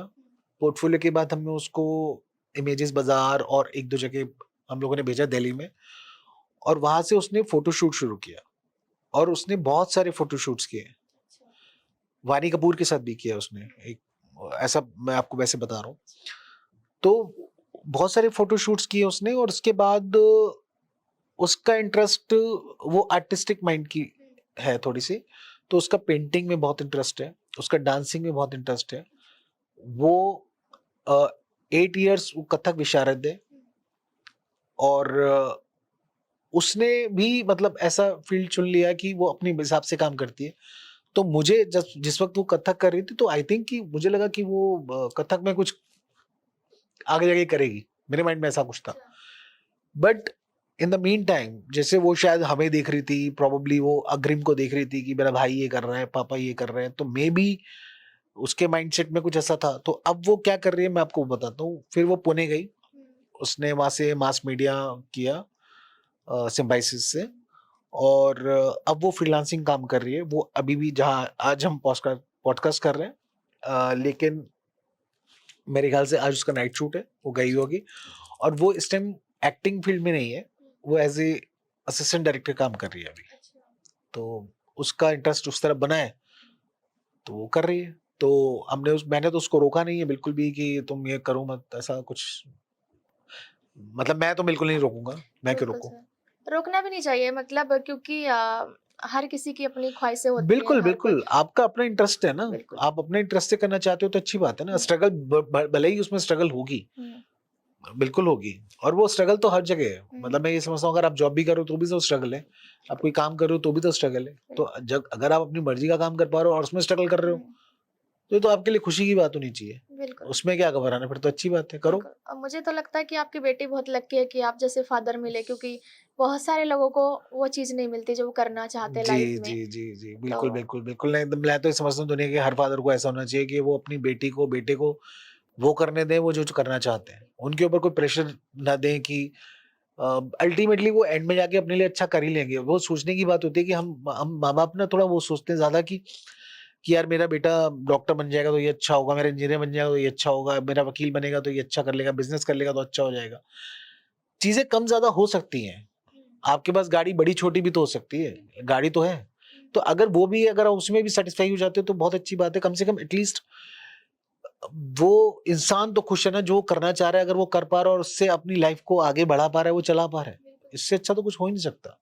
और इस बात को मुझसे अच्छा कोई समझ ही नहीं सकता, मैं क्या बोलूं, क्योंकि मेरी तो जर्नी भी खुद की ऐसी रही है। तो मुझसे अच्छा तो इसको कोई समझ ही नहीं सकता। खैर, बट मैं इस बात को भी समझता हूँ कि सामने वाले के लिए भी यही बात लागू होती है, चाहे वो मेरा बच्चा ही क्यों ना हो। सर, मैं आपसे जानना चाहूंगी कि क्या अब आने वाले दिनों में आपकी कोई फिल्म आने वाली है, या किसी सीरीज चीज आने की, वाली हाँ, है, हाँ जी हाँ जी किसी चीज की बिल्कुल। तैयारियां हैं? अगर मैं बात करूं फिल्मों की, तो बिल्कुल फिल्म तो आएंगी अभी। एक इंटरेस्टिंग है, एक दशावतार एक फिल्म है, मराठी फिल्म है, बट मैंने उसमें हिंदी कैरेक्टर प्ले किए, और वो मुझे करने का मौका मिला है। तो और वो फिल्म भी बहुत अच्छी बनी है। मतलब अभी आएगी, सितंबर में रिलीज है उसका, जी जी उसको रिलीज कर रहे हैं। तो दशावतार है। एक फिल्म है हमारी, फिल्में तो बहुत सारी हैं, लेकिन अब कौन सी आएगी उसके अलावा मैं वो सोच रहा हूँ पहले। कंट्रोल एक फिल्म है, और सब फर्स्ट क्लास है, कंट्रोल, दशावतार, और सत्य बोलो सत्य एक फिल्म है। उसके अलावा है एक बकरा क्रिकेट, और ये तो मैं फिल्मों के नाम बता रहा हूँ। तो ये फिल्में तो हैं, और जो अभी करंटली कर रहा हूँ वो तो अभी तू मेरा मैं तेरी, धर्मा की पिक्चर्स है, वो फिल्म है धर्मा की, और वो रिलीज होगी नेक्स्ट ईयर फरवरी में। और उसके अलावा धर्मेटिक की एक सीरीज है, हाँ, अभी वो रिलीज होगी प्रोबेबली सितंबर या अक्टूबर में, जिसका नाम है पार्टनर्स। तो वो सीरीज है, वो भी आएगी। और जमुना पार्ट 2, जमुना पार्ट 1 आ चुकी है, जमुना पार्ट 2 हम लोग शूट कर चुके हैं, तो उसका भी रिलीज है प्रोबेबली दिसंबर और नवंबर समथिंग। तो ये सब आने के लिए है अभी। सर आपके बेस्ट विशेस हैं आपकी आने वाली नई फिल्मों के लिए भी थैंक यू सो और मच। नई सीरीज के लिए भी जो आने Thank वाली you. हैं, और हम लोग सब तो नहीं कह सकते लेकिन जो भी होगा पॉसिबल हम लोग देखने जाएंगे। Thank you. सर मैं जानना चाहूंगी कि जैसे आपके रिसेंटली में ही ओटीटी पे वेब सीरीज आई है हम पंचायत सीजन 4 में, और आपका बहुत ही जबरदस्त सीन था कि आप रेड मारने आए प्रधान जी के यहाँ पे और फुल कानपुरिया स्टाइल में कि रेड पड़ी है। तो वो एक्सपीरियंस आपका कैसा रहा? क्योंकि मैंने मतलब कहीं पढ़ा था आपके बारे में, क्योंकि मैं आपको बहुत टाइम से फॉलो करी, सुई धागे से फॉलो करी, सुई धागा आपकी मूवी देखी थी। तो आपने सीजन 1 से लेके और 2, 3 सब में ऑडिशन दिया लेकिन सिलेक्शन नहीं हो पाया, फिर फाइनली 4 में सिलेक्शन हो गया। तो कैसा रहा वो एक्सपीरियंस, और मतलब क्या चैलेंजेस था कि 3 उस सीजन में नहीं हो पाया और फिर चौथे में हो गया? क्या आपके हिसाब से मतलब आपका कैरेक्टर फिट नहीं हो रहा था या कुछ और दिक्कतें आ रही थी? देखिए क्या होता है कि एक्टर वही होता है, मतलब ऐसा नहीं है कि आप पहले किसी और तरह से एक्टिंग कर रहे थे अब किसी और तरीके से कर रहे हो, वो चीजें नहीं है। तो पहले में भी ऑडिशन जैसे आया था तो मैंने मन से दिया था, दूसरे में भी तीसरे में भी। तो आप बहुत दिल से और मन से ही देते हो कि मुझे काम मिले। और क्योंकि जब फर्स्ट सीजन रिलीज हुआ तो आप समझ लीजिए कि मैं क्या पूरी दुनिया उस मतलब पंचायत की लवर हो गई। तो मैं एज ए मैं भी उसका था। तो जब मुझे लगने लगा कि यार अब शायद नहीं हो रहा है तो एक बार आपके मन में आ जाता है कि यार शायद मैं इनको पसंद नहीं आ रहा। बट वो बार बार अप्रोच आ रहा है कि शायद डेस्टिनी चाह रही है कि मैं करूंगा, अब नहीं करूंगा, दूसरे में करूंगा, दूसरे में, चौथे में करूंगा, पांचवें में करूंगा, कहीं तो एक बार तो लगेगा चांस कि शायद उनको मौका लगे कि ठीक है भैया बुला लो इसको। तो मैं तो शिद्दत से अपना ऑडिशन दे रहा था और वही पहले में भी वैसे दिया, दूसरे में भी, तीसरे में भी, हाँ चौथे में भी दिया, पर इस बार मेरा नंबर लग गया। लेकिन चौथे तक आते आते ना मुझे बस मैं ये कह सकता हूँ कि शायद मुझे उनकी फ्लेवर का आइडिया हो चुका था कि वो कैसा उनको समझ में आएगा या कैसा पसंद आएगा। तो शायद मैंने उस तरह का वो अटेम्प्ट लिया जब ऑडिशन के टाइम पे, तो चीजें बन गई और फाइनली आपने फिर देख ही लिया पंचायत में। तो स्ट्रगल तो रहा है, लेकिन जब आपकी डेस्टिनी होती है तो वहां आपको कोई नहीं रोक सकता। वो जो सीन था ना वो इतना, वो होता ना एकदम लोगों के दिल को छूने वाला कि जी। आप सडनली तुरंत से आते हो और तुरंत से फिर वो छाप छोड़ जाते हो। तो वही उस सीन में हुआ कि आप जी। आए और तुरंत से और फिर वहां से प्रधान जो मतलब वो फीमेल प्रधान होती है वो आपको गरिया रही होती है। तो तो बहुत अच्छा मतलब मोमेंट रहा था। नहीं वो मोमेंट तो खैर बहुत ही अच्छा रहा है क्योंकि उनमें से जैसे रघुवीर सर है, उनके साथ मैं पहले सुई धागा में भी थे वो, तो उनके साथ सीन कर चुका था मैं, तो उनके साथ तो मैं पहले काम कर चुका था, तो मुझे उनका तो थोड़ा सा आइडिया था। नीना मैम के साथ मैं पहली बार देख कर रहा था और बाकी सब लोग नए थे मेरे लिए उसमें। एक फैजल भाई थे उसमें, फैजल मलिक, तो प्रहलाद चा अपने हमारे, वो हमारे तो मतलब सेट पे भी आए हाँ हैं। जी आपके पास गए आए थे वो। तो उनके साथ मैं उससे पहले फिल्म कर चुका था एक, अभी रिलीज नहीं हुई है फिल्म, अच्छा। बट उससे पहले हम लोग एक फिल्म में काम कर चुके थे। ओके। तो उनके साथ मेरी काफी बातचीत पहले हो चुकी थी अरे वाह। फिल्म के टाइम पे, और मैंने उनको बताया था कि मुझे अप्रोच किया है, तो उन्होंने भी कहा कि हाँ मुझे पता है कि तुम ये वाला रोल कर रहे हो, आई नो दैट। तो माहौल भी बड़ा कूल रहा है पंचायत के दौरान, और बड़े अच्छे लोग हैं सब, बहुत मजेदार। मतलब जितने वो आपको स्क्रीन पे अच्छे दिखते हैं वो असल में भी मजेदार लोग हैं। बिल्कुल। सर ये तो आपकी जर्नी रही, लेकिन मैं आपकी फैमिली से रिलेटेड भी आपसे सवाल करना चाहती हूँ कि हमने देखा था कि आपके बेटे ने भी फिल्मों में काम किया है और जो बचपन से ही मतलब बंटी बबली 2 में काम किया, फिर बबाल में वरुण धवन के साथ, कि एक फिल्म में आपने काम किया सुई धागे में वरुण धवन के साथ, फिर आपका बेटा उनके साथ काम कर रहा है। तो मैं आपको एक चीज और बताता हूँ, मैंने एक फिल्म की थी शेफ। शेफ में मेरा सीन था सैफ अली खान के साथ। अच्छा। और बंटी बबली 2 में जो मेरा बेटा है अग्रिम नाम है उसका, तो अग्रिम के जो फादर थे वो बने थे ये सैफ अली खान। अच्छा। फिर मैंने की सुई धागा, तो उसने की वरुण के साथ बवाल। फिर एक और उसने फिल्म की भूल भुलैया 3, और भूल भुलैया 3 में उसने काम किया कह सकता हूँ कि तृप्ति डिमरी, जिनके साथ मेरी फर्स्ट एड थी, और अपना कार्तिक आर्यन, और अब मैं जो फिल्म कर रहा हूँ तू मेरी मैं तेरा, उसमें भी कार्तिक आर्यन है। अरे वाह। तो मतलब आप समझ रहे घूम फिर के कि चीजें आ रही हैं, ऐसा हो रहा है। तो क्या बेटे को आप मोटिवेट कर रहे हो, या मतलब आपको देख के बेटा आगे कि पापा इस लाइन में है तो मैं भी इस लाइन में ही जाऊंगा? नहीं, मुझे ऐसा लगता है कि उसने मतलब मेरे को बहुत शुरू से देखा है काम करते करते, जहां से मेरी 0 से शुरुआत है उसने वहां से देखना शुरू किया है। और उसको पहले ये था कि मेरे फादर मतलब बहुत घूमते हैं, होटल्स में जाते हैं, वहां रुकते हैं, अच्छा खाना खाते हैं, उसका मोटिवेशन वैसे वाला था। अच्छा। तो ही सेड कि मेरे को भी करना है, तो उसने एड से शुरुआत की है। तो उसकी एड की शुरुआत हुई थी फ्लिपकार्ट से। फ्लिपकार्ट में धीरे धीरे काम करते करते उसने 10-12 या 13 एड्स की हैं फ्लिपकार्ट की, उसके अलावा भी और कंपनीज के लिए भी एड्स की। फिर वो करते करते फिल्म का ऑफर आया वायरफ से, और फिर ऑडिशन हुआ बंटी बबली 2 का, फिर बंटी बबली 2 हो गई। फिर जब बंटी बबली 2 हो गई तो फिर बवाल के लिए आया, तो फिर बवाल भी हो गई, फिर ऐसे भूल भुलैया 3 भी हो गई। तो ऐसे उसका भी एक जर्नी है। मतलब उसमें मेरा कोई हाथ नहीं है, मेरा हाथ सिर्फ इतना सा है कि जेन्युइनली हम ऑडिशन कर सकते हैं एक वो, क्योंकि काम तो अल्टीमेटली आप ही को करना है। उससे कोई फर्क नहीं पड़ता कि वो मेरा बेटा है या कुछ है, तो कोई मुझे सपोर्ट कर देगा इस चीज के लिए, उससे कोई फर्क नहीं पड़ता। आप अल्टीमेटली आपका काम तो दिखेगा, तभी आपको लोग लेना चाहेंगे ना। मतलब दिखोगे तो आप ही, अगर आप काम कर रहे हो तो वही उसके साथ भी वही हुआ है। तो उसने एड्स करनी शुरू की, ऑडिशन देना शुरू किया।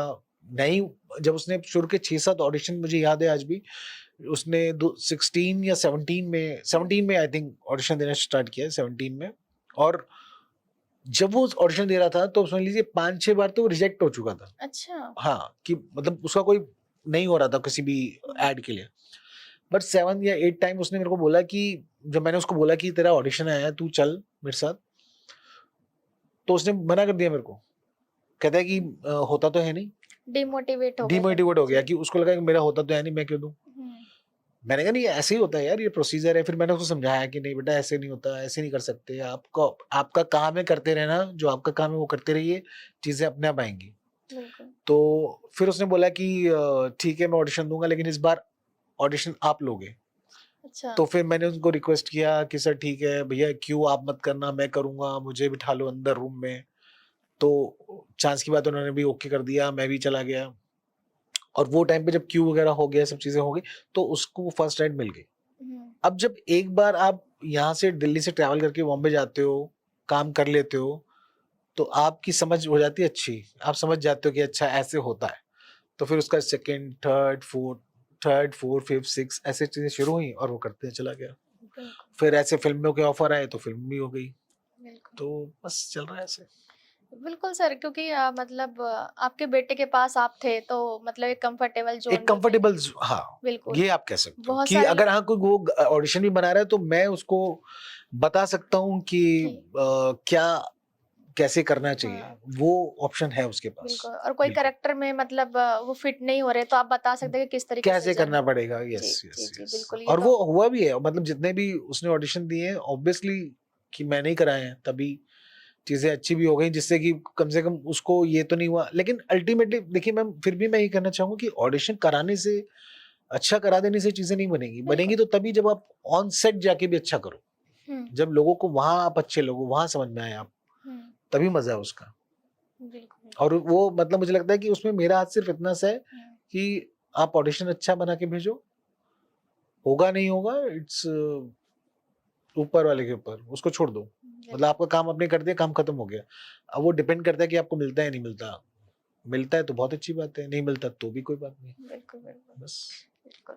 सर एक क्वेश्चन मैं मिस कर गई थी शुरुआत में ही। आपने बोला था कि आप बहुत अच्छे डांसर भी थे, ए, तो वो फ्लो में इतना चला गया कि मैं वो क्वेश्चन मिस कर गई, लेकिन अभी मुझे याद आया। बताइए। तो सर बहुत बड़े आप डांसर थे, और तो आप कोरियोग्राफर भी बन सकते थे, फिर आपने एक्टिंग का ही करियर क्यों चुना? देखिए, मैं यहाँ पे ना थोड़ा सा चीजें ऐसे हो गई थी कि अभी तो ना क्या हो गया कि अभी डांसिंग के लिए बहुत अच्छी ऑप्शंस हैं। उस दौरान ना चीजें बहुत लिमिटेड थी और डांसिंग को उस नजरिए से देखा भी नहीं जा रहा था। उनको लगता था कि ये कोई काम नहीं है, मतलब लोगों को लगता था कि ये काम नहीं है। तो वहां पे उस तरीके की चीजें बन नहीं पा रही थी और मैं भी उस तरह से नहीं जा पा रहा था चीजों को लेके कि मैं उस तरह से कुछ कर पाऊं करके, वैसे भी नहीं हो रहा था। इन द मीन टाइम वही वाली बात जो मैं अपने शुरू में मैंने आपसे कही कि एक्सप्रेशन अच्छे आ रहे थे तो लोगों ने कहना शुरू कर दिया। जो आसपास वाले देखते थे उन्होंने कहा कि तू तो एक्टिंग कर, तू एक्टिंग क्यों नहीं करता। तो वहां से फिर मन बनाया, फिर थिएटर शुरू हुआ। एक बीच में आपको एक बात और बताता हूँ, 20 साल रामलीला भी की है। अच्छा। हाँ जी, जब मैं अपना बिजनेस कर रहा था उस दौरान भी मैं रामलीला करता था दिल्ली में। तो 20 साल मेरा रामलीला वाला एक्सपीरियंस भी रहा है। तो मैं रामलीला भी करता रहा जिसमें मैं रावण, हनुमान, परशुराम, दशरथ ये सब भी प्ले किया तो है सर मैंने। आप इतने सारे करेक्टर को कैसे अपना लेते थे? मतलब यहाँ तो एक करेक्टर अपना जो हम है वही प्ले नहीं कर पाते, आप इतने सारे करेक्टर प्ले कर ले रहे हो। नहीं तो वो तो देखिए, स्टेज पे जब आप जिस कैरेक्टर में होते हो तो वो तो आपको उसी हिसाब से प्ले करना है, तो कोई मैटर ही नहीं है ना वो तो कि अगर आप ये करना चाहते हो, सच में करना चाहते हो, तो आपको उस क्या बोल सकते हैं कि अगर मैं हिंदी में बोलूँ तो उस विधा में आपको परिपक्व होना पड़ेगा कि आप वो कर पाओ। तो जो भी कैरेक्टर आपको मिल रहा है आप उस तरह से निभाओ उसको। तो ये बहुत जरूरी है, चाहे वो रामलीला हो, चाहे वो फिल्म हो, चाहे वो सीरीज हो, चाहे वो एड हो, बिल्कुल। तो कुछ भी हो सकता है। बट उस तरीके से आपको दिखना बॉडीली, मेंटली और थॉट वाइज वो सब स्क्रीन पे वैसा दिखना जरूरी है। तो वो शायद स्टेज पे भी वैसे ही वर्क करते हैं। तो ऐसे तो जैसे मतलब सर स्टेज हुआ या आपका सेट हुआ जहाँ पे आप शूटिंग करते हो, शूटिंग के दौरान, और अभी जब आप नॉर्मल मतलब नॉर्मल डेज में रहते हैं, तो क्या तीनों जगह आपका सेम ही नेचर रहता है, या आप कुछ वहाँ पे कुछ और रहते हैं, या निजी दुनिया में कुछ और रहते हैं? ये बहुत अच्छा सवाल पूछा आपने कि कई बार ऐसा होता है कि लोग वैसे बदल जाते हैं, स्क्रीन पे बदल जाते हैं, या क्योंकि बनावटी दुनिया बहुत बनावटी है। दुनिया का माहौल है। मतलब माहौल क्या है कि मतलब शायद लोगों के दिमाग में ऐसा हो जाता है कि ये बनावटी दुनिया है, तो शायद वो उसी तरीके से देखते हैं। लेकिन अगर मैं पर्सनली बोलूं, तो हम अभी थोड़ी देर पहले भी हम तो पॉडकास्ट पे बात कर रहे हैं अभी, इससे पहले भी हम लोग जब मिले थे तब भी मैं आपसे बात कर रहा था कि आपका ग्राउंडेड रहना बहुत जरूरी है। नहीं तो लोग आपको भूल जाएंगे, लोग आपको याद नहीं करना चाहते, और ऐसे नेगेटिव लोगों के पास लोग रहना भी नहीं चाहते। तो वो सबसे आई थिंक बेस्ट तरीका है कि आप जैसे बाहर हो वैसे ही अंदर रहो। आपको जरूरत ही नहीं है कुछ मेंटेन करने की कि आप बाहर ऐसे रहो अंदर ऐसे रहो, क्या जरूरत पड़ी है। आप जैसे हो वैसे ही रहो ना। तो मेरी भी कोशिश यही है कि जैसे अभी मैं आपसे बात कर रहा हूँ वैसे ही हूँ, आप मुझसे वहां जाके बात करोगे मैं भी वैसे ही हूँ, अभी वो भाई बैठे हैं उनके साथ भी बात करूंगा तो मैं वैसे ही हूँ। उससे फर्क नहीं पड़ता। हाँ, अगर आप काम की बात करो तो मैं काम अपना कर रहा हूँ, जैसे जो मेरा काम है वो मैं कर रहा हूँ, आपका काम है वो आप कर रहे हो, उनका काम है वो कर रहा है। तो बस मैं भी अपना काम ही कर रहा हूँ। ऐसा कुछ नहीं, मैंने कोई पहाड़ नहीं उखाड़ दिया अगर मैंने एक्टिंग में आ गया तो। सीधी बात। सर सबसे ज्यादा आप इंस्पायर किस चीज से होते हो? क्योंकि मतलब आपने कई बार जिक्र किया था कि गोविंदा जी आपके इंस्पिरेशन रहे हैं, और गोविंदा जी और आपके स्टाइल में भी वो झलकता है, क्योंकि आप डांस भी करते हो, आपका करेक्टर भी वो कॉमेडी वाला है, और उसके बाद सिंगिंग भी आप करते हैं। तो क्या लाइफ में उनसे मिलने का मौका मिला, और मतलब आप उनसे ही क्यों इंस्पायर होते हैं? क्योंकि बहुत सारे लोग हैं जिन्होंने बहुत कुछ इंडस्ट्री में किया है और एक अलग छाप छोड़ी है, तो आप उनको ही क्यों ज्यादा मानते हैं? देखिए, मैं शायद जब मैं बड़ा हो रहा था तो होता ना कि आपका डांसिंग में इंटरेस्ट है और डांसिंग की तरफ आपका जब होने लगा, तो उस टाइम पे मैं शायद उन्हीं को सबसे ज्यादा आइडियली देख भी रहा था, क्योंकि और ये मैं नहीं कह रहा हूँ, हमारी पूरी इंडस्ट्री बोलती है कि ये one of the best dancer और एक्टर है वो। तो ये मैं नहीं कह रहा हूँ, पूरी इंडस्ट्री वो कहती है। तो अगर मैं उसको वैसे देख रहा हूँ तो मुझे समझ में आता है कि हाँ यार, मतलब जिस तरह का वो काम करते हैं, जिस तरह से वो एक्टिंग करते हैं, जिस तरह से वो डांस करते हैं, वो अगर मैं थोड़ा बहुत भी कहीं कुछ उनके जैसा कर लूँ तो शायद मेरे लिए अच्छा हो जाएगा। तो ये शायद मेरी इंस्पिरेशन रही होगी, एक तो ये। और जो एक एक्टिंग वाला जो पॉइंट है ना, एक पॉइंट वो भी था कि अ, मैं एक सीन की बात करता हूँ। मैंने अभी लास्ट हम लोग एक पॉडकास्ट कर रहे थे, मैंने वहां पे भी उन्होंने मुझसे पूछा था ये सवाल, तो मैंने उनको बताया था कि कमला हसन और श्रीदेवी की एक फिल्म है जहाँ पे वो कमला हसन उनको याद कराने की कोशिश कर रहे हैं कि मैं तुम मुझसे प्यार करती थी लेकिन अब वो याददाश्त भूल चुकी है। सदमा फिल्म का नाम है शायद, सदमा ना, सदमा में।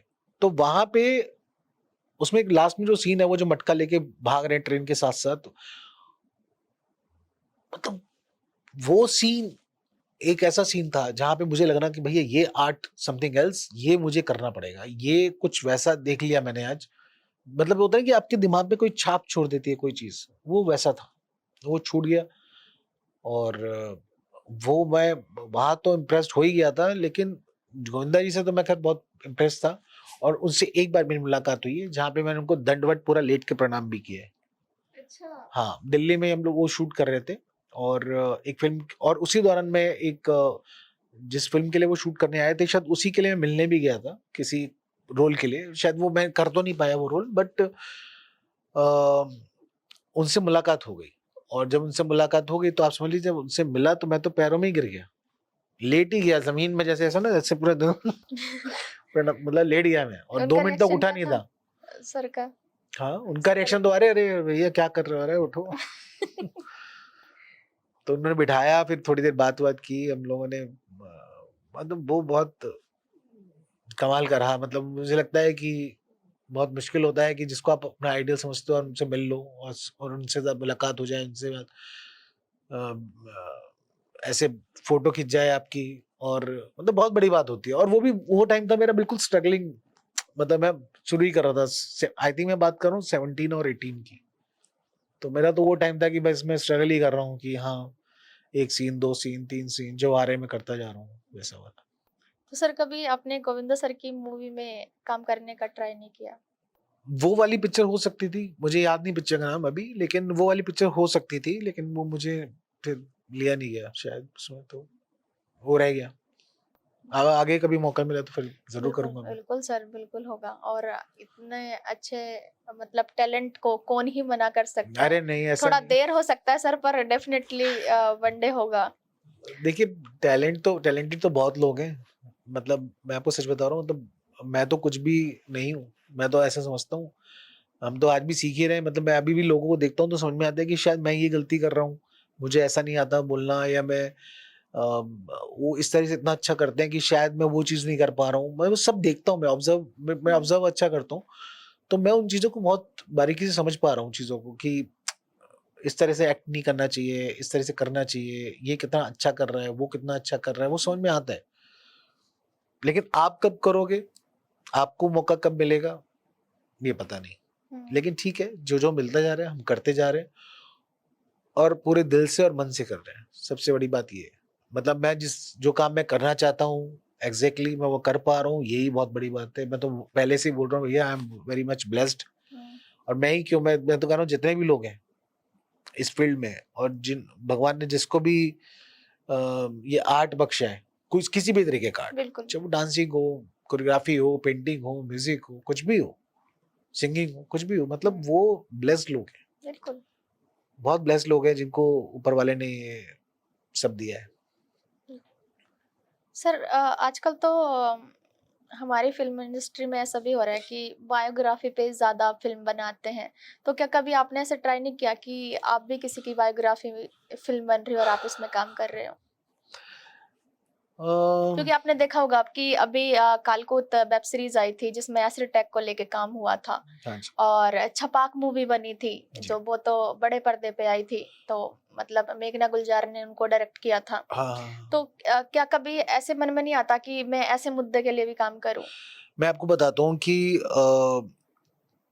आपने एक सीरीज का नाम लिया कालाकोट, हाँ जो विजय वर्मा जी जी, थे उसमें, ठीक श्वेता है। त्रिपाठी थी। तो देखिए वो, अब आपने सवाल किया है तो मैं इस पे बात कर रहा हूँ, हाँ जी। नहीं तो शायद मैं ये बात नहीं करता, और कोई मतलब नहीं करनी भी कोई जरूरी नहीं, मैं समझता हूँ कि ऐसी कोई बात है, बट आपने वो नाम ले लिया तो मैं कर पा रहा जी हूँ। जी जी। तो उसमें एक कैरेक्टर था जो विजय वर्मा इसमें पुलिस वाले बने, और जी उन्हीं के साथ एक कैरेक्टर है जो एक हवलदार होता है उनके साथ, हाँ जो उनके हाँ, साथ रहते हैं। उनके साथ रहते हैं। वो रोल किया यशपाल शर्मा जी ने। तो चांस की ऐसी बात हुई थी कि जब वो रोल होने वाला था तो वो मेरे पास आया था। अच्छा। ऑलमोस्ट लॉक था मैं, लेकिन एंडमोल को कुछ जिन्होंने ये प्रोडक्शन किया है तो शायद उनको कुछ ऐसा फेस चाहिए था कि जो नोन हो, अच्छा। और मैं शायद नोन नहीं था। हालांकि डायरेक्टर को मतलब मेरे डायरेक्टर से, प्रोड्यूसर से, मतलब सब चीजें लॉक हुई थी। मेरा बस समझ लीजिए मेरा वो आना था, क्या बोलते हैं, एक एग्रीमेंट आना था, और मैं एग्रीमेंट का वेट कर रहा था, और एकदम से वो फुर हो गया तो वो नहीं मैं कर पाया, नहीं तो शायद वो मुझे मौका मिलता, वो मैं डेफिनेटली करता। तो और ये आपके हाथ में नहीं होता, जो आप पूछ रहे थे ना, ये आपके हाथ में नहीं है। तो मैं इसलिए बता रहा हूँ कि मेरे हाथ में तब भी नहीं था। मैंने अपनी तरफ से ऑडिशन बनाया, उन्होंने सीन्स मंगाए, मैंने सीन्स करके भेज दिए, उनको पसंद भी आ गए, लेकिन आपकी डेस्टिनी में नहीं है वो नहीं हो पाया जो होना चाहिए था। नहीं हुआ तो नहीं हुआ, आप क्या कर सकते हैं। तो अपने हाथ में नहीं है ऐसा कि आप चाहो तो ऐसा कर लो, वो नहीं हो सकता। आपको मौका मिलेगा तो आप कर सकते हो। तो अगर मुझे मौका मिला होता कलाकोट में तो आपको मैं दिख जाता। बहुत सारी मतलब आगे भी फिल्म आएंगी, हाँ जी, डेफिनेटली आ हाँ जी, पाओगे। बिल्कुल, बिल्कुल। अभी तो खैर आने के लिए है फ़िल्में। जी, बिल्कुल। सर कभी जीवन में ऐसा हुआ कि परिवार की तरफ से सुनने को मिला हो या दोस्तों की तरफ से कि लोकेश आप तो बड़े आदमी बन गए हो अब, तो हाँ, बिल्कुल, क्यों नहीं? ऐसा तो होता है। मान लीजिए अगर मैं शूटिंग पे हूँ और मैं नहीं जा पा रहा हूँ, मैं किसी का फ़ोन नहीं उठा पा रहा हूँ, तो सब कुछ अब फ़ोन पे ही शुरू हो जाते हैं सब। अरे भाई, तू तो बहुत बड़ा हो गया, तू तो फ़ोन नहीं उठाता, ये है, वो है, चीज़ें। लेकिन मैं ऐसा सच में नहीं हूँ। अगर मुझे आज भी मान लीजिए मेरा फ़ोन साइलेंट है, तो मैं जब हम पॉडकास्ट खत्म करेंगे, मैं पहले पहले यही देखूँगा किसी ने कॉल तो नहीं किया। अगर किया है तो मैं उसको वापस कॉल करूँगा। ऐसा नहीं होता है कि मैं नहीं करूँ, ये कभी नहीं होगा। तो और बहुत रेयर चांस होगा कि कोई मैंने कॉल बिल्कुल मिस कर दिया और मैं नहीं कर पाया, तो मैं सॉरी भी बोल देता हूँ कि सॉरी यार, मैंने नहीं देखा, मैं मिस कर गया, या मेरे को करना था, मैं नहीं कर पाया। ये जो आपने सवाल पूछा है, ऐसा होता है, और मैं इस वजह से बहुत सारे फंक्शंस नहीं अटेंड कर पाता अपनी फैमिली में, फ्रेंड्स में। तो मैं उसके लिए भी सॉरी बोल देता हूँ कि भाई मैं नहीं आ पाऊंगा। लेकिन ये चीजें मुझे सुनने को ना मिले, तो अब तो कोई बर्थडे पार्टी और जो माता की चौकी होते हैं ना, मैं वहां पे भी चला जाता हूँ, कि एटलीस्ट उनको ये ना लगे कि भैया ये आना नहीं चाहता, या इसका मन नहीं होता, मैं ये नहीं सुनना चाहता, क्योंकि मैं अंदर से ऐसा नहीं हूँ। मेरे को तो फैमिली वाला, मैं तो हूँ फुल फैमिली वाला बंदा हूँ। मुझे तो मजा ही उसमें आता है जहाँ फैमिली हो, तो आप इसलिए। भगवान वगैरह में भरोसा करते हैं? जी बिल्कुल, बिल्कुल, व्हाई नॉट। तो क्या उनके बिना कभी तो मेरी गति नहीं है।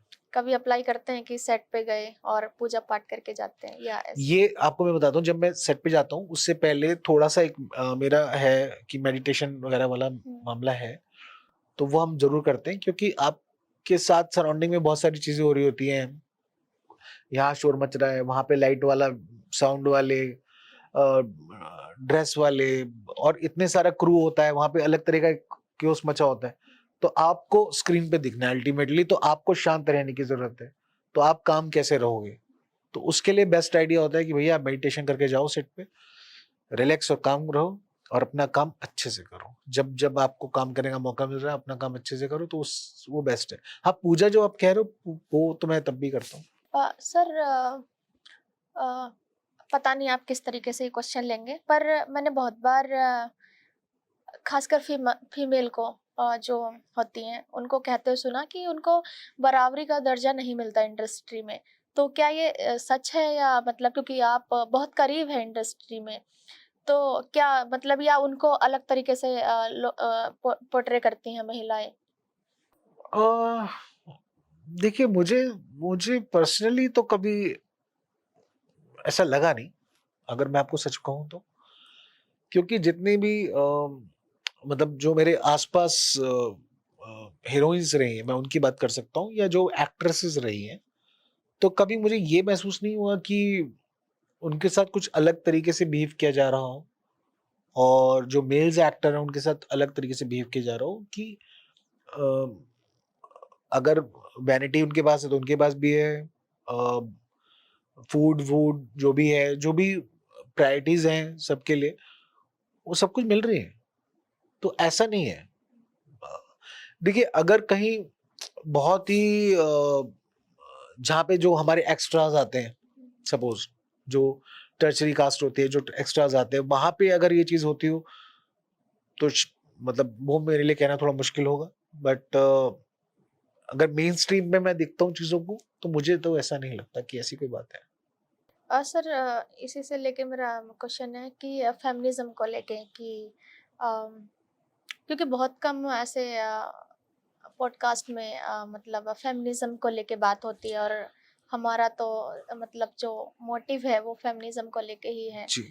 तो कि आप फेमिनिज्म को किस तरीके से देखते हैं, और आपकी लाइफ में फेमिनिज्म की क्या परिभाषा है? मेरी परिभाषा तो ये है कि भैया, अगर सही मायने में देखा जाए तो अ, कोई भी औरत जो घर में है आपके, हम्म, उसके बिना किसी आदमी की गति नहीं है। हम्म, चाहे वो मेरी माँ हो, चाहे वो मेरी बीवी हो, चाहे मेरी बहन हो, चाहे मेरी कोई दोस्त हो, चाहे मेरी चाची हो, चाहे मेरी मामी हो, और कोई भी, मतलब जो आपके घर में भी आती हो, चाहे वो काम वाली हो, जो काम करने आती है, जो हम्म, आपके प्रेस के कपड़े लेने आती है, वो कोई भी हो, तो आपको बहुत जरूरी है कि आपके सामने जितनी भी औरतें आती हैं उनको इज्जत देना, हम्म, उनका सम्मान करना, ये हर आदमी को आना चाहिए। बिल्कुल। और अगर किसी को नहीं आता ना, तो वो इंसान ही नहीं है। हम्म, मैं तो ये कहता हूँ, मैं आपको सच बता रहा हूँ, वो मैं ये मानता हूँ कि वो इंसान ही नहीं है। बिल्कुल।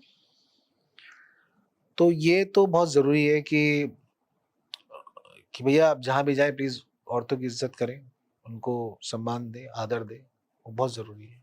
बिल्कुल। सर, मेरा एक आज का हमारा लास्ट सवाल है कि आप आज के युवा को क्या कहना चाहेंगे, खासकर उनको जो दिल्ली से मुंबई तक जाते हैं अपना करियर बनाने के लिए, जी। और फिल्म इंडस्ट्री में अपनी पहचान बनाने के लिए, जी। और फिर बहुत बार उनको स्ट्रगल करना पड़ता है कि मुंबई जैसे शहर में अपना करियर बनाना बहुत डिफिकल्ट है, जो कि मतलब ये रियलिटी है। तो करेक्ट। आप क्या कहना चाहेंगे उन लोगों को?